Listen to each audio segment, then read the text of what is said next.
નમસ્તે। આજે આપણે શબ્દો લખવાના છે। નીચે આપેલા શબ્દો જોઈને લખો। હું ઓરલ કરીશ, તમારે મારી સાથે સાથે બી ઓરલ કરવાનું છે। એટલે આપણે જ્યાં લખેલા છે શબ્દો બોલવાનું છે, એટલે કે ઓરલ કરવાનું છે અને પછી નોટબુકમાં તમારે લખવાનું છે। બને ત્યાં સુધી બધા શબ્દો તમારે લખવાના છે।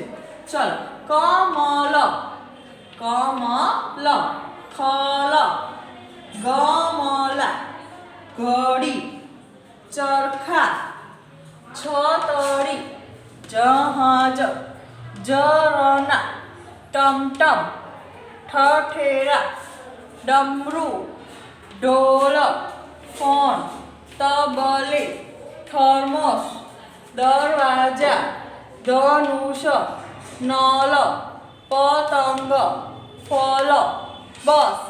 આ પ્રમાણે બાળકો તમારે ઓરલ બી કરવાનું છે, શબ્દો રોજ વાંચવાના બી છે અને નોટબુકમાં લખવાના બી છે। આજનું આપણું ગ્રુપ કરીએ છીએ CW મુજબ HW બાળકો તમારે 2 વાર લખવાનું છે એટલે તમને શબ્દો વાંચતા અને લખતા બંને આવડી જાય। Bye bye.